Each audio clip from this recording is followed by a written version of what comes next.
Hello, there you are. I hope that you are doing well. Welcome to Genealogy Quick Start. I'm Shamele Jordon, your host. Viewable in many ways, Genealogy Quick Start is available on YouTube, Facebook, and Philly Cam. And congratulations and thank you so much to you YouTube subscriber. Thank you for following the Facebook page. Nice to see you, Philly Cam viewer. It's always great to connect with you. So please, if you have not subscribed or follow, this is a way that you get the latest of what's happening with Genealogy Quick Start. And don't forget to tell your friends. Welcome back. Please let us know where you're viewing from. We love to know where you're coming from, whether this is live or in replay. We just hope that you are going to enjoy watching us today. So yes, please tell us in the comments where you're joining from. So proud members of genealogy groups, definitely shout out your group, because you know what? There, you may have some genealogy souls out there that's in need of a home. So let them know you're there for them. Every genie needs a group. Facebook groups are nice, but you know. So, what's going on here today? Today, what if I told you that one of the most underutilized sources for family history research are church records? So today, in honor of our guest, Sonny Morton, I have on my church hat. I have on one of my church hats. And did you guys know the number one rule for church hats? Have you been enlightened by your family? This is part of family history too. This is part of family history too. You got to know the church rules for the church hat. So I asked my great auntie godmommy, because she always wore hats, and I was trying on her hats.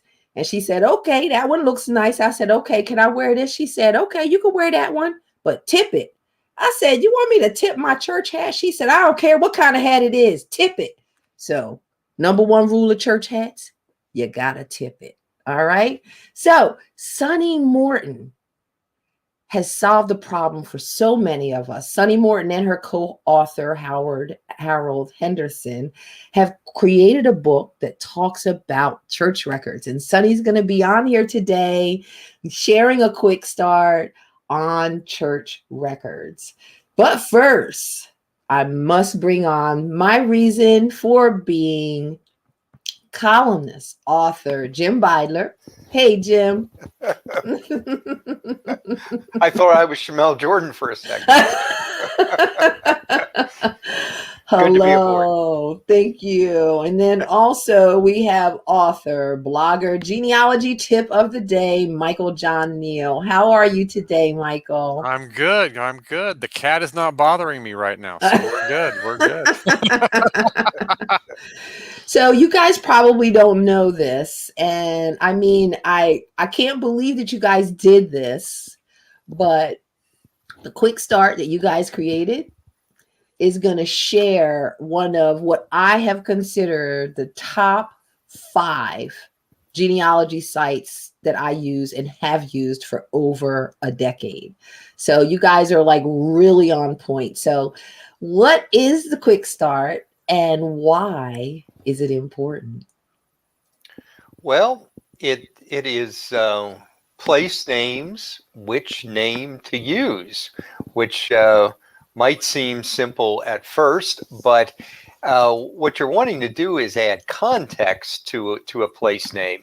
In other words, not just the town, township, or village, but realize that you're not just writing for the present, you're writing for the future.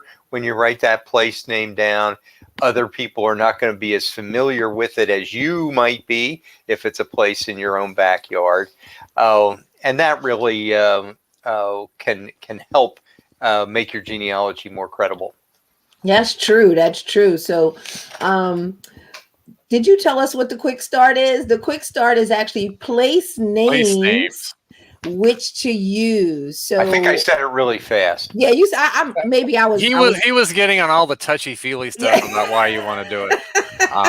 So Michael, why are place names even really important? Well, one, you always want to tie someone to a location. That helps with identification of people and separating them out. But a larger reason for concern about place names and getting all the different little individual pieces of that place name is it's going to help us to access the records, especially if you're thinking about how the different parts that town was a part of, state, counties, and things like that have changed over time.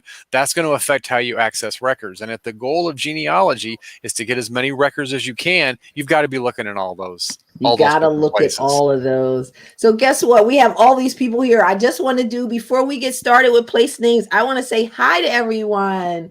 So first, let's see. Who was first in here? Deborah Ruth in Maryland. Jolene from New Jersey. Judy from Chicagoland. Then we have Jenny from Nebraska. We're all over the place today. We have Vicky in Florida Panhandle. We have Linda from Sun City, Florida. I was talking to my buddy from Florida yesterday. Denise from the Netherlands. Maria's here. Gary from Toledo. Hello, Gary. Tina from Southern Wisconsin. Sounds like a Jersey thing. We don't just say New Jersey. We say South Jersey. And we have Kathy is here. Maria, thank you. We have Isabella from Poland. Hello, Isabella. There's lots of Polish people in Jersey. They were like, we need some Polish genealogy. So anybody who talks on Polish genealogy, hit me up. I definitely want to hear from you.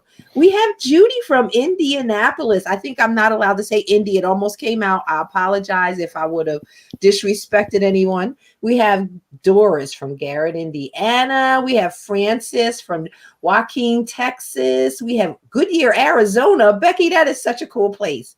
Nisha from Maryland. And who else? We have Paula. Hi, Paula, West Defford down the street. And hello, Deborah from Ocean County. So we are now ready to get started. We can't have good luck unless we say hi to everybody and welcome them, right?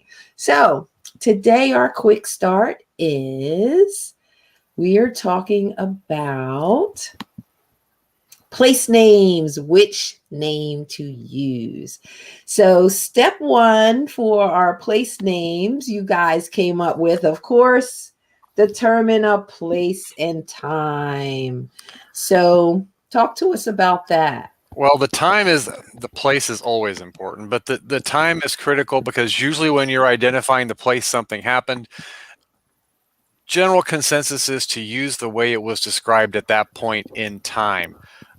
Yes, it's important to know where it is today for a variety of reasons, but when you're describing something that happened in 1750, you want to use the place name that was appropriate in 1750. And one, that's to be consistent with how you name things. Two, when you think about how it was organized in 1750, it all goes back to that thing about getting the records and where things are at. And it just keeps your historical knowledge up too, which is never a bad thing.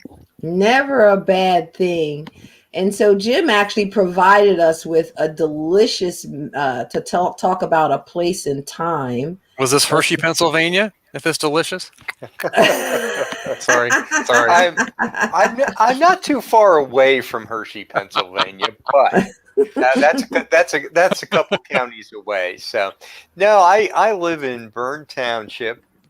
It's now Berks County, Pennsylvania. When that was first directed into a township in 1737, it was part of Lancaster County. And what we have here is a map from the early 1800s, after Berks County had been created. But Bern Township, which now is just the southern portion of what's marked as Bern on the map. I love this map. Yeah, Bern originally went all the way from the Schuylkill and Tulpehocken River and Creek to the Blue Mountain. It's now 5 townships and 2 boroughs that are in the original Bern Township. I could just stare at this map like for the rest of the hour, but I know I don't have time for that. So that's step 2. You got to determine a place and time. Thank you for this map, Jim. Mm-hmm. I absolutely love that map. Yeah, it's on the So, Pennsylvania State Archives website. all They right, scan, shout they out to the high pencil. high resolution scans. Yep. Go to their website to get it. So step 2, we decided, is to determine what elements go into a place name. So what does that mean? Well, it means that you're not just going to use the town name because, for one thing, very few town names are unique, even within a state. A lot of times, so if that's all you hang on there, is a town name and a state name, you know, your audience may not know which one we're talking about. So. Exactly. So you guys shared with me a kind of a graphic to kind of show that, and talk to us about this. Well, the most generic would be a locality, a county, a state, and a country, which in the context of this would be Bern Township, Berks County, Pennsylvania, United States. But it's useful to know that not everybody agrees with that sort of template of going small to large as far as political units. Ancestry does, but Family Search, they go the other way. They go from large to small. So that's just letting you know that there are different ways of doing things out there.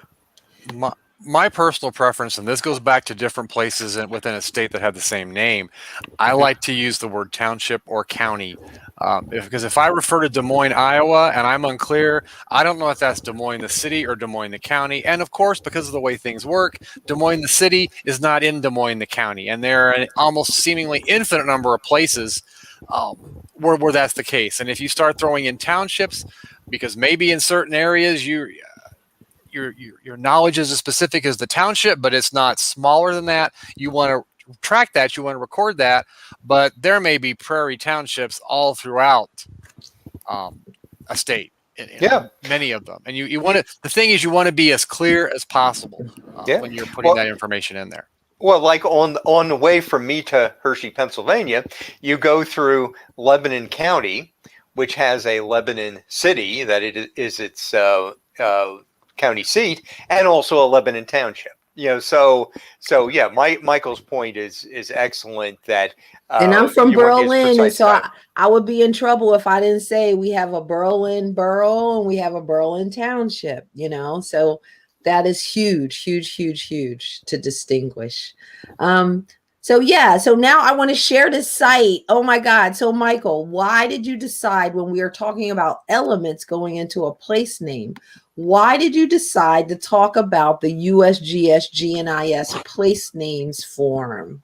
In large part because this is the best place, especially if there's a town you don't know where it's at, or if you want to know if there's others that have the same or similar names. This is a place where you can go and do a search for that, and it's got historical data in it. It's not just if you use Google Maps or whatever, that's contemporary. It's a nationwide. It's a global database, but for most people, there's United States places in there we can focus on, but it will pull up historical places that maybe today don't even really exist, but they were at one point in time put on a USGS, United States Geological Survey map. Mm-hmm. And so that for that reason, they're in that database. There'll be longitude and latitude if you need those coordinates to distinguish where it's at. It will link you to not survey maps, but topographical maps as well, to help you pinpoint where that location is at. There are some neat ways that you can search it if you're not fully certain of what the name is, or it's on a death certificate from 1920 and you can't really write it because people with bad handwriting were allowed to make out death certificates. You can do wildcard searches here. If it's someplace in Pennsylvania, I guess the first 4 letters, because you can't read the rest of that nonsense, you can just put in a star in the letters and a star. And you can also do it the other way around. You can put the star first, and that's really cool. Some of these sites don't like you to use wildcards first. That violates some rule. Well, if you can just read the last half of it, which sometimes happens. You know what? Why wouldn't I like to just put in the county and the state and county, right? And then you could pull up populated places. But this is why I love this. This is why I love this. Whenever I get a new county, I want to know all the populated places there.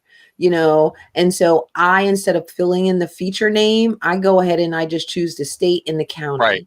And you could play around. You could say, okay, show me all the rivers, or show me all of you could see the historical locations. And it That's is just the best.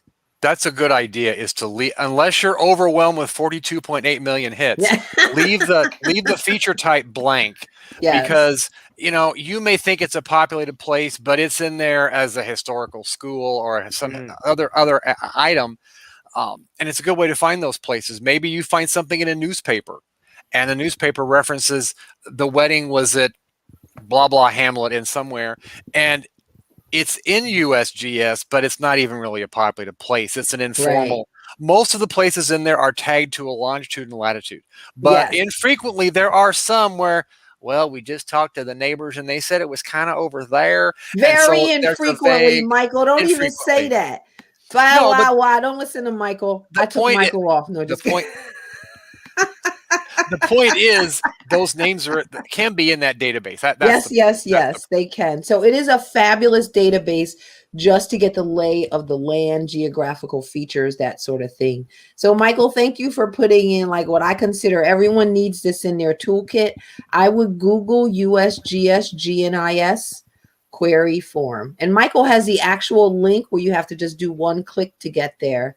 So Michael will share that with you guys later. So you guys ready to move on to step 3? Step 3 is then to use maps. Okay, we got to calm ourselves down on the whole map thing. But here we're going to use maps to determine the place name. So what's going on there? Don't tell a guy who authored a book or an atlas of maps to calm down about maps. Really. So, yeah. What I gave you here are a couple of maps from my family tree historical atlas of Germany, and on the left we have modern day Baden-Württemberg, which is a conglomeration. Wait for it, of Baden and Württemberg. But as you go back in time before the 1800s, it's much more granular. A lot of city states. This shows the Kreise or Landkreise, which is kind of the equivalent of a county. District is probably a better translation of Kreis. And this is showing Baden-Württemberg. And then we have another one where this is from the area Hessen. What's Hessen today? And this is from the late 1700s, when again it was many small microstates. And as Michael was alluding to in the previous context when we introduced all this, each of these little states may still have an archives. Whoever was the ruler at the time your ancestor lived there may have generated some records that may be helpful to you. And you see, many small states, many states that were in pieces, that they were not all contiguous, all parts of it, and so sussing this out makes it pretty difficult at times. So. Sure. But that makes a good point. Whether it's in Germany or any part of Europe or even the United States, those other larger, knowing where your little spot fits in to those other larger political jurisdictions gives you other locations to look for records. Because sometimes we tend to focus on the immediate local records, county usually, and maybe church records. But there may be state records. If we're talking about parts of Europe, as Jim mentioned, there may be provincial type records that are much more detailed than we would expect here. And so knowing all those different places your place is a part of gives you more locations to look for records. If you're searching the family search catalog, in addition to your village, if you've got the names of those districts and those other German words that I can't pronounce right, if you know those, you want to search for those jurisdictions in the catalog too, because there may be records classified at that higher administrative level that could be just as helpful to your research. Yes, and so many people are agreeing with you, Jim, on all the changes that happened in that region. Who's that? Tina, between 1700 and 1800s, how many changes? Judy says she has ancestors from that area, as well as Becky, so they definitely understand what's going on. And The only constant was change. Yeah. and that's especially also true in Virginia from until about 1700 roughly. The early days of any state, particularly those on the East Coast, but even in the more western part of the United States, those county boundaries are changing. It seems like every 30 seconds, and you'll want to look at all those different counties, because maybe they bought the land when it was one, they sold it another, and then there was some to settle up in a probate that was in a third county. So you want to be aware of all those. And as Denise noted in the chat, Virginia has this animal called independent cities that are not part of any county today. So that template we were giving you earlier, is just kind of the general guide that needs to be adapted to different states, and certainly when you move across the water. No, because you're right. For Virginia people, that when you're not aware of those independent cities, it can be confusing. Sometimes it's still confusing trying to explain that to people. That if they lived in the city limits, it was not a county record. There's a whole separate body of records at the city level. That you've got to be aware of those, or you're going to miss stuff. You gotta love Virginia. You gotta love Virginia. Let's move on to step 4. So what you use some maps to kind of determine place names. Then you want to move on to step 4, which is to actually go ahead and use the appropriate place name. So Jim, what is Hemat Tic Tac Toe? What the heck is this thing? Well, this is a James M. Beidler creation. Okay. So you can take that as good, bad, and ugly. And it's taking the idea of listing the appropriate place name to one step further, list the appropriate place name at the appropriate time period. And in Germany, you basically have 3 time periods that you need to know to which polities or parishes the village belonged. During the time your ancestor was there, during the Second Empire period from 1871 to 1918, and the modern day. The historical of when they were there, that's kind of obvious because you want to name it as it was. Modern, that's also kind of obvious because you want to do it on the modern day map. Second Empire period, maybe not quite as obvious, but that's what's used in Meyer's Gazetteer, the leading geographical dictionary of that time period. That's online, as well as being used by the Family History Library catalog. The So you can get villages Myers at like Google Books, right? You can get Myers online at myersgaz.org. Oh, okay, cool. Yeah. Cool. Yeah, that's the I do have the giant bound volumes, but they're pretty much obsolete at this point. So. And a person, you could modify that chart for other areas of Europe or even parts of the United States. Yeah. Yes. Because there's some of it's going to be different because the history's different, but yes, you could modify that. And it's kind of getting you thinking that don't just think present day, think the time period of your ancestors. I thought you were going to be going away on us there.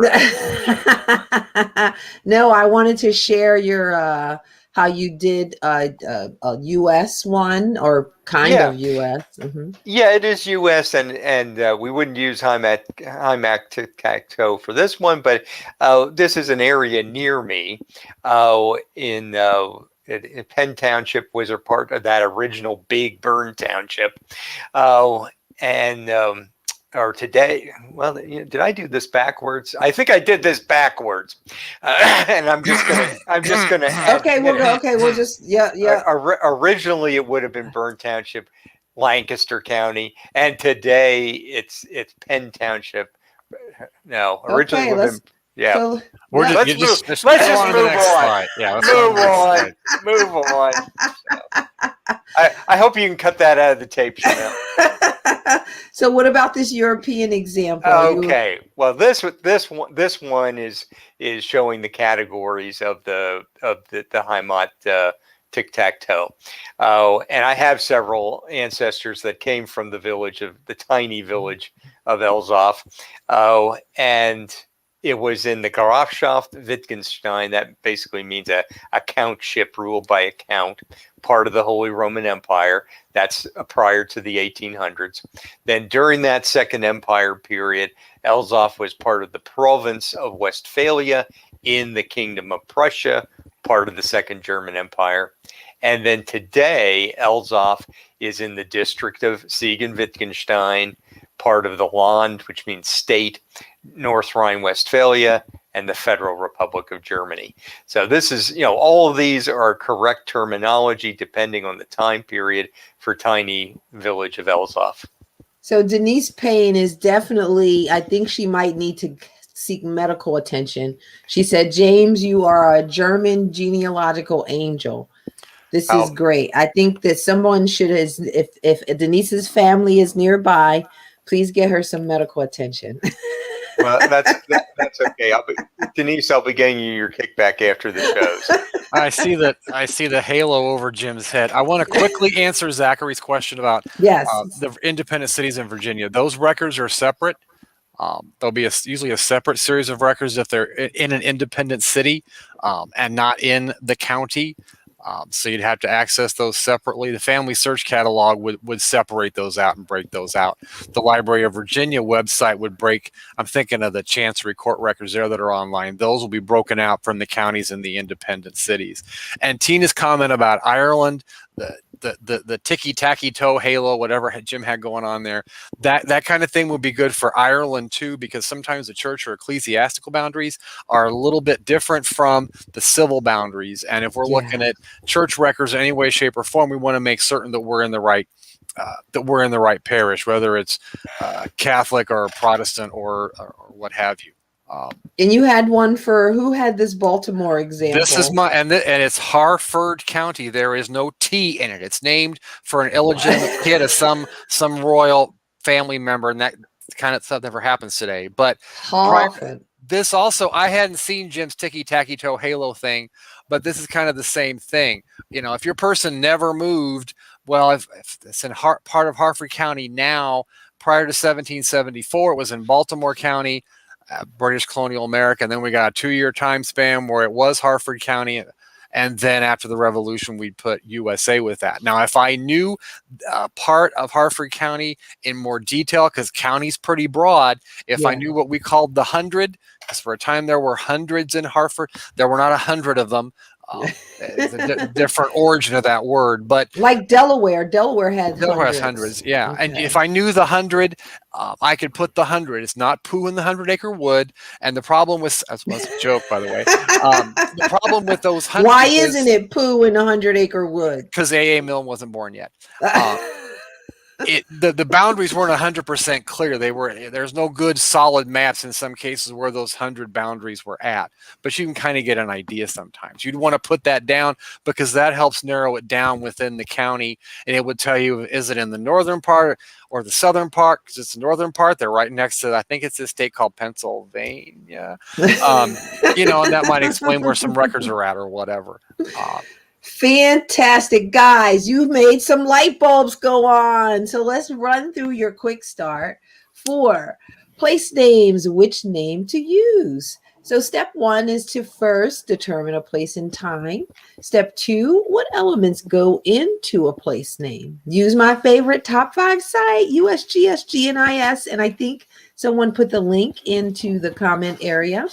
And in the live chat area. Step 3 is then to use our favorite genealogical tool, which is maps, to determine the place name.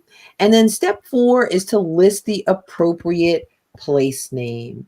So that was wonderful, guys. What a great quick start. Thank you so much for that. And we shall see you guys at the end.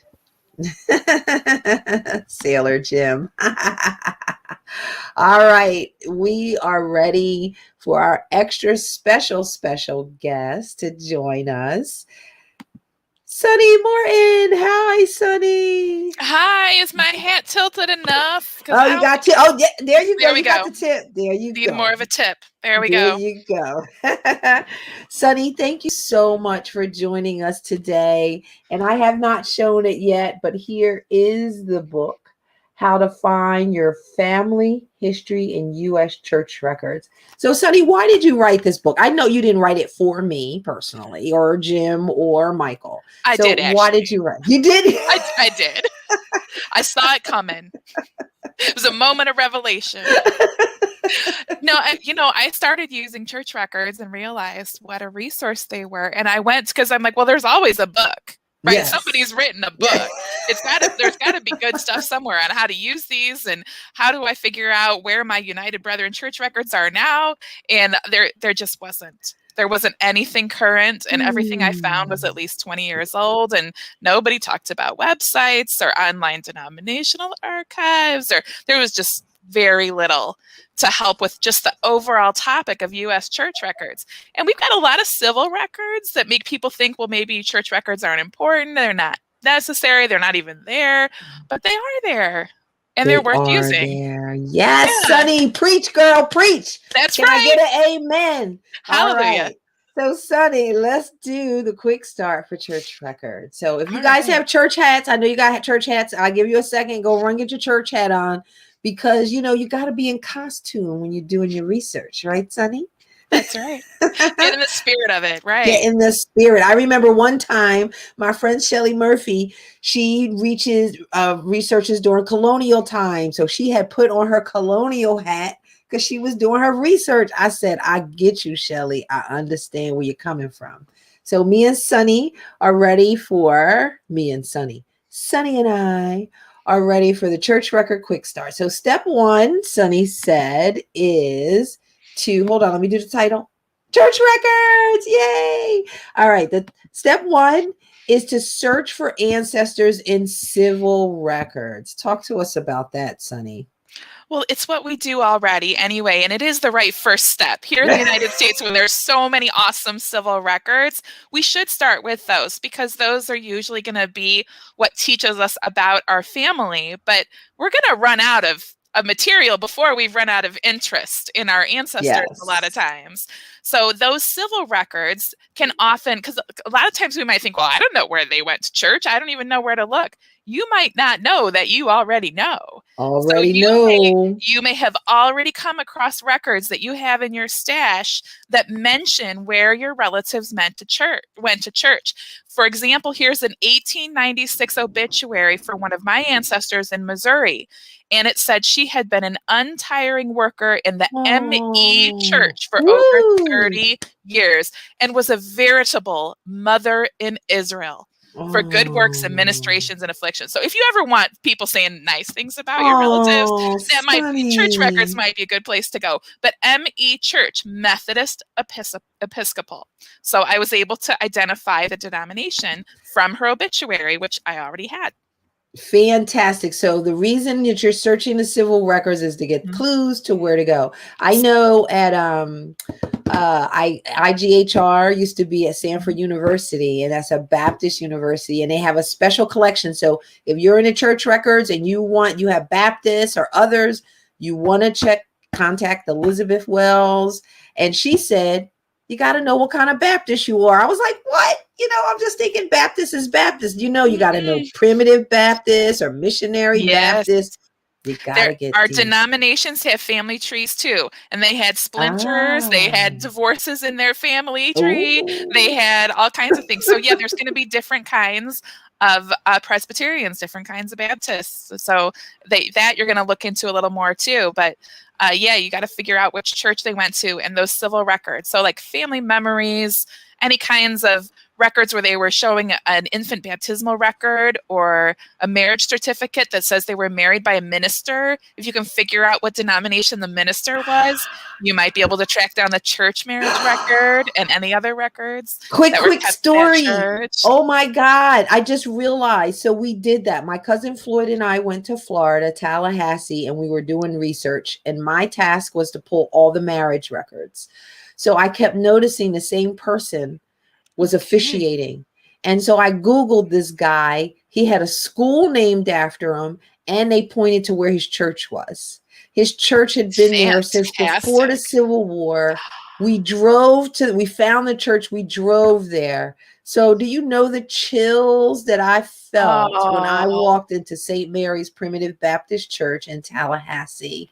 To know that my ancestors got married there on that ground. And that's, a lot of times we can't necessarily place our ancestors in a particular, like an exact spot. But if you can find their church burial ground, or you could find the church they attended or were married at or something like that, it places them in a very specific place. And guess what, Sonny? It can the become a owner's family place. Church was right next door. I've got one of those examples to show you. I'm sidetracking. All right. So first is to look them up in civil records, because that can give you clues to what their church life was like. And step 2, you said, is to identify the church. So how do you do that? I think you have one sample here. So there's lots of different ways to do it. Like that obituary told me the Methodist Episcopal Church. So I knew the name of the denomination, but it didn't tell me the name of the exact congregation in her little town. So I had to go look for that. And that's the kind of thing you might find in maps. So you might be able to, well, what was the Methodist Church at that time, like that was near them? Or what were their possibilities? If you don't know the denomination, where could they have gone to church? So this is a 1912 Sanborn map for Oliphant, Pennsylvania, and a lot of Pennsylvania today here. Yay, Pennsylvania! So this was my husband's family. So his great-grandparents lived in the little place that's marked as H. That's their house. Now, if I didn't already know where they went to church, I could have seen the Greek church next door that was marked as Polish. Mm-hmm. And then I could look down below them where it's marked C, and that's the Holy Ghost Hungarian Catholic Church. Ooh, so I happen to know, I cold called people in Oliphant who had this last name, and I said, where did they go to church? And they told me. So I knew it was the Catholic Church there.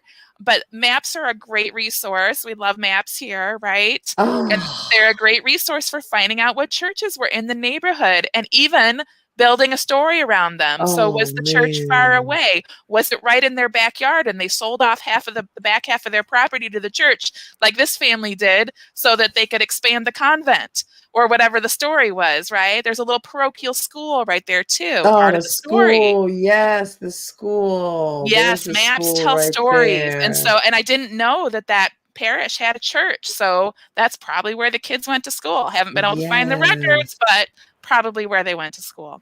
That is amazing. I love Sanborn maps.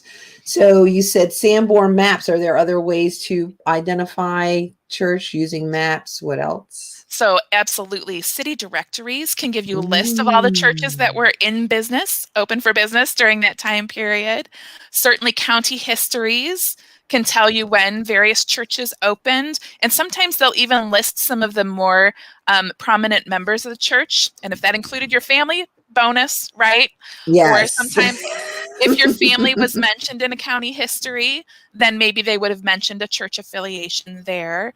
Relatives' obituaries, maybe not your ancestor, but your ancestor's sister or brother may have been mentioned. So lots of different avenues, certainly, for trying to figure out which of those local those churches it might have been. And sometimes, like the option that showed in that Sanborn map was based on ethnicity.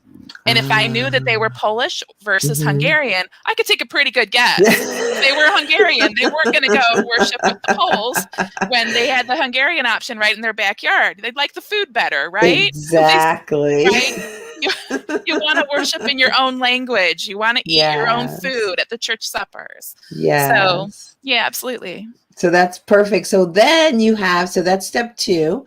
Let's take a look at step 3, which is then to go ahead and locate the church record. So if we didn't show it enough, boop, boop, And check out the book. this is going to be your help for locating church records, because really everything these days starts with a Google search, but from there on it could go lots of different directions, because what if your church doesn't exist anymore? So I would say start by Googling. If you found the name of a church, see if the church still exists. If the church still exists, reach out. Do you have your old records? I'm interested in one of your old members, and find out where those records might be.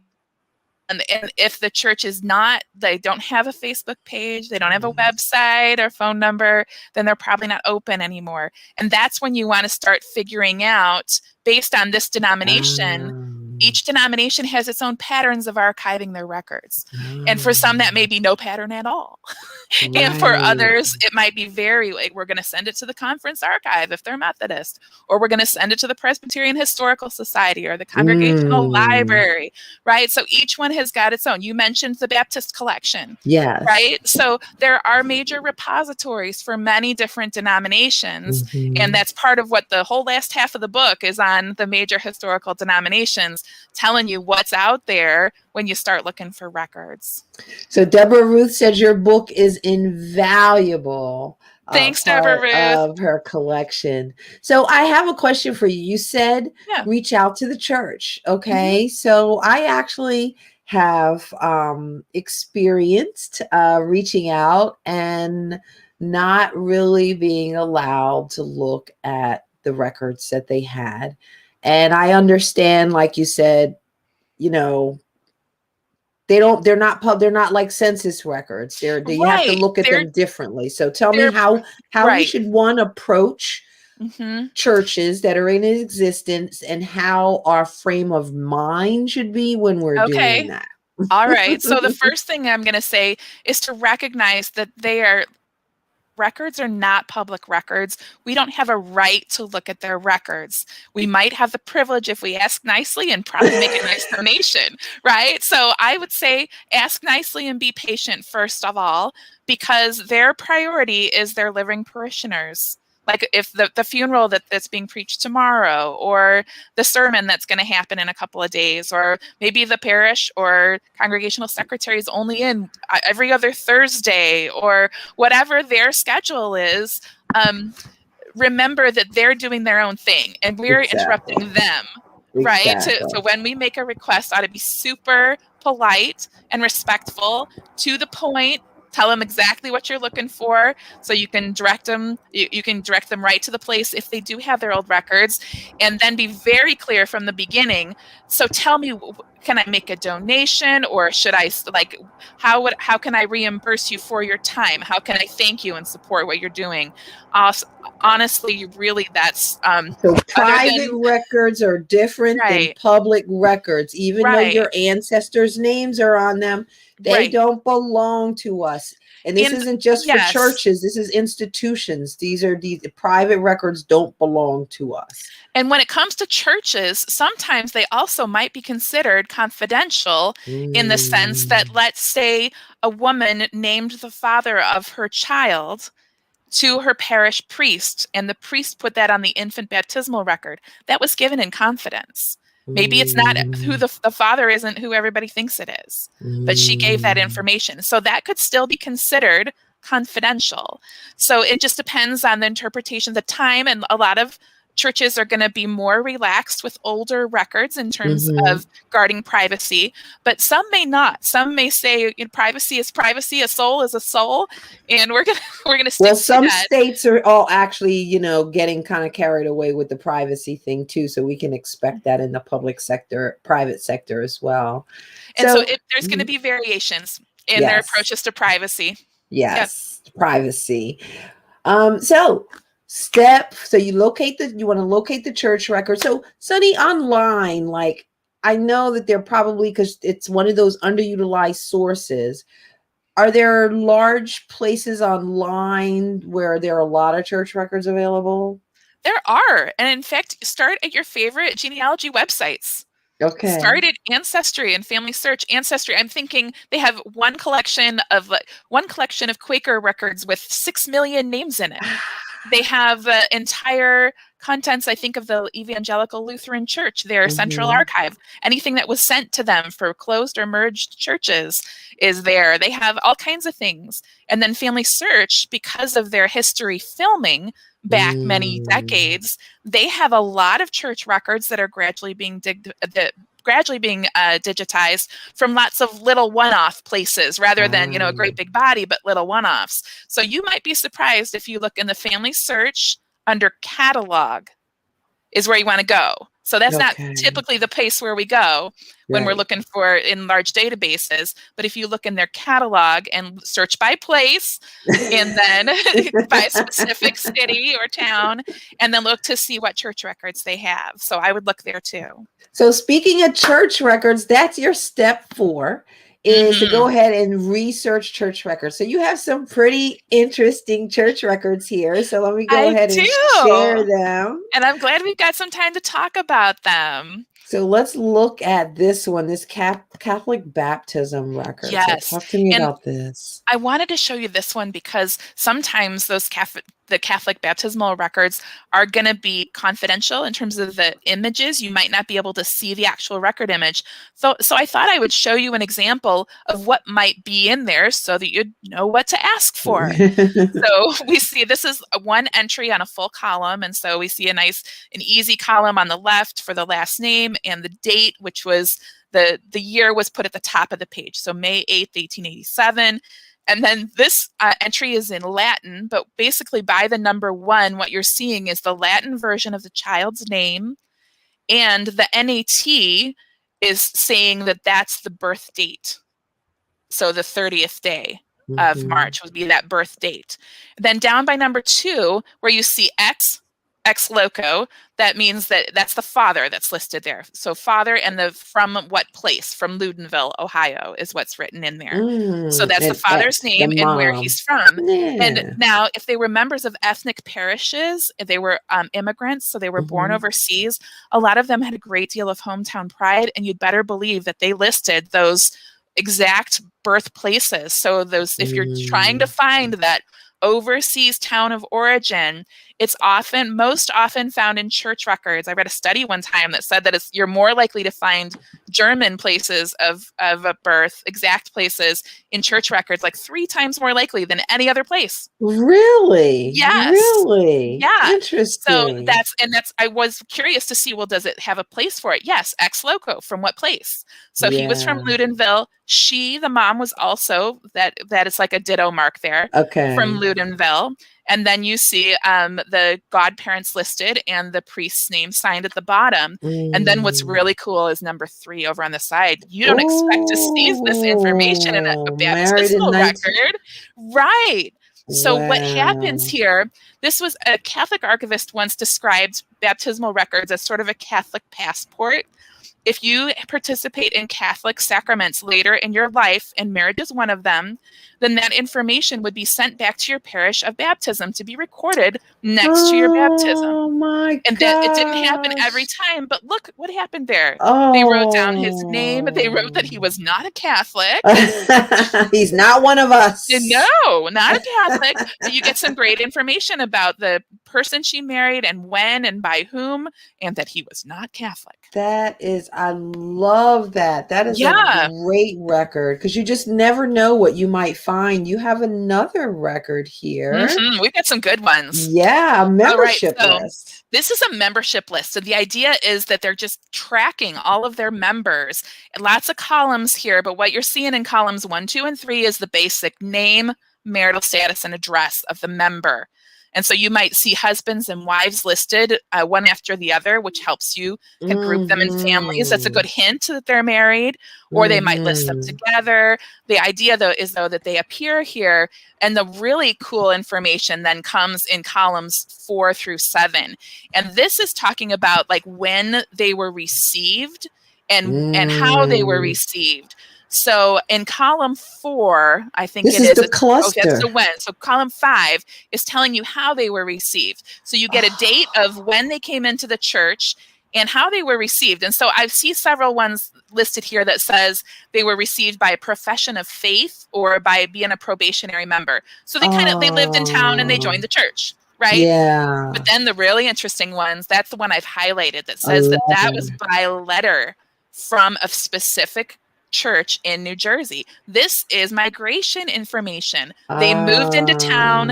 They brought a letter of transfer or a letter of recommendation saying that they were already a member of this other church. So it's pointing you back to their old Ocean hometown. Grove. I know where There that you is. go. Is that south or That's north? down the shore. All right. So it points back to their previous location and to possibly to previous To records that were their created by the other cluster. It's church. all about the Yes, cluster, like it Dr. Debbie is. says. It's about the It cluster. is. And then the same thing happens when they leave. So column 7, when and how they were disposed of. Don't you Uh-oh. love that phrase? We're Removed. disposing of our members. So removed. So removed can make you really nervous, like do what they do. But it's really removed can just be they moved out. Sorry, if Oh, that's okay. that's not nearly as Okay. exciting. He But was they may have just physically moved. removed from church. I love that. I want Wouldn't my that be a ancestor to story? be physically removed from church. I would love that. So yeah, and then the next one it shows that they were dismissed by letter, so you can see where they moved to, Letter to and they took their letter of Atlanta. transfer. They had their letter of transfer with them.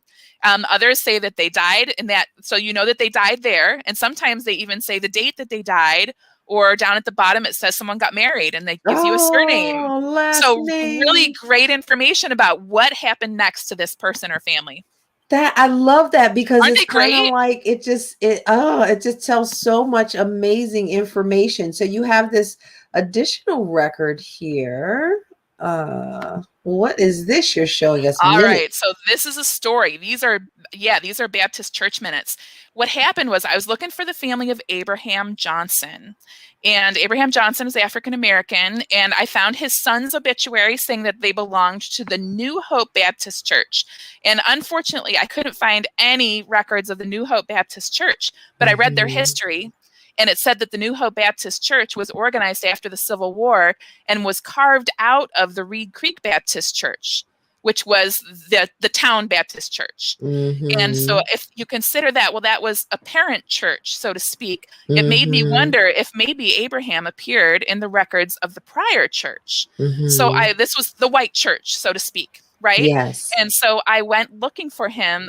I went looking for the minutes and the records of the Reed Creek Baptist Church. And there those he did was. exist. They had been transcribed.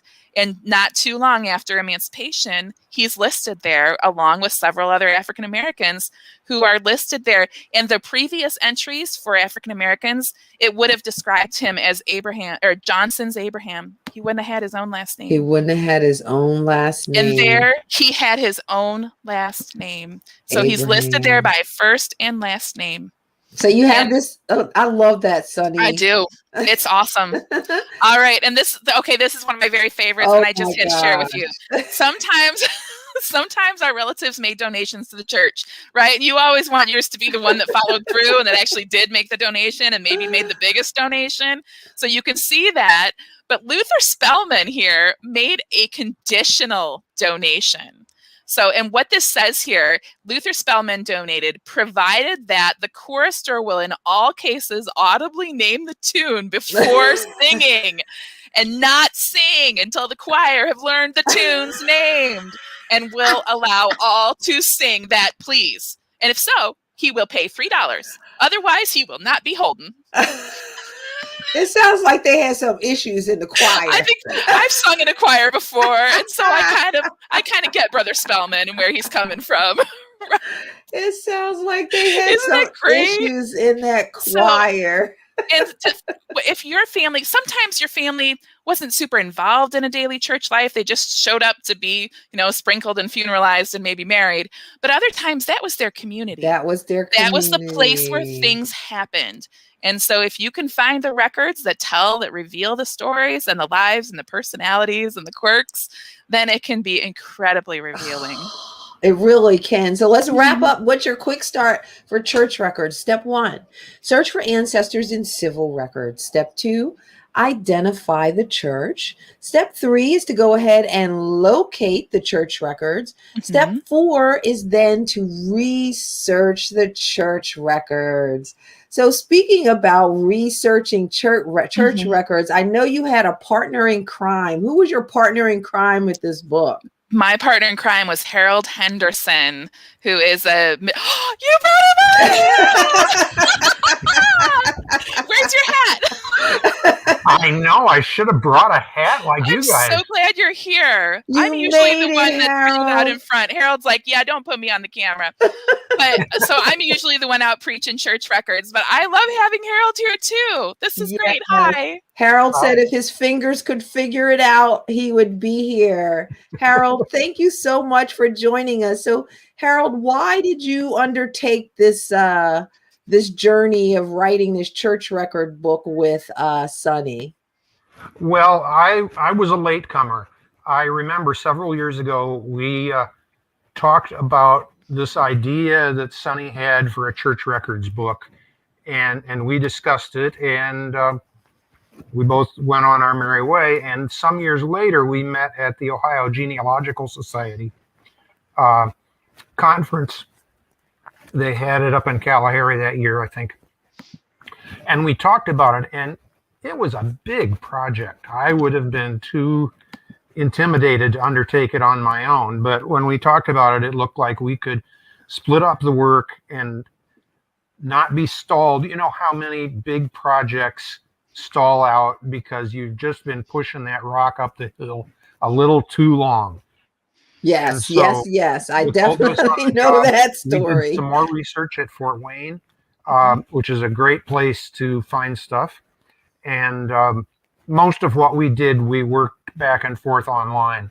So, Harold, we are me, Michael, and Jim, we are so appreciative that you brought this together. And so I had everybody put on their hats. Everybody has on their hats. Almost everybody. Almost everybody. So, quick church story. You have Out to the Universe. So, Harold, at the end of the show, we have, and you don't have to answer this, question of the day. And we have exactly probably like a minute and a half for everyone to tell us. Put it out to the universe. Is there a question about church records, about church anything that you just want to put out there? Go ahead and let us know. Michael or Jim, you can go first if you guys have one. Well, mine is, where are the pastoral records of the Reverend Isaac Meese? Yes, Meese. Because he didn't bother putting them in any congregational books. And there are a lot of my ancestors that I have Proctor baptismal certificates that he did, and I want to know where the church books are for. All right, we put it out to the universe. Also, put it out in the chat. Let us know what you want. You got to let the universe know what church record you want. Michael, what are you looking for? Mine would be the church records of the Zion Evangelical Lutheran Church in Carthage, Illinois, that are just poof. It disbanded at World War I, as many German churches did, and the records just went poof. All right. The church is now a VFW hall, by the way, or it was for a time. Another story. So, Sonny, Michael, you always get me started. I was about to, you almost got me. Sonny, you have a question that you want to put out to the university? Anybody who knows where the Lynn Creek Methodist Episcopal Church records are that Grandma Selby was mentioned in, I found a pamphlet at a really expensive pamphlet, but I have not found the records, and the church got moved when they filled the Lake of the Ozarks. Okay, and my question is, in Alabama and Barber County, in that area, like at the end of Reconstruction, or like right at Reconstruction, a lot of the churches were they separated congregation, and then African Americans were given land. And so I'd like to know, like, how the person who gave Sandville Baptist Church land in Eufaula, Alabama, what connection did that person have to the African Americans who built and stood up that church? So everyone, put what you want in the universe, what your question is for church records. Sonny, thank you so much. Harold, I really appreciate you getting on at the last minute to surprise Sonny. Michael and Jim, you guys know I adore you. Guest, Thank you. And happy researching. Thank you. Bye-bye. See you next Bye. time. Bye. Bye.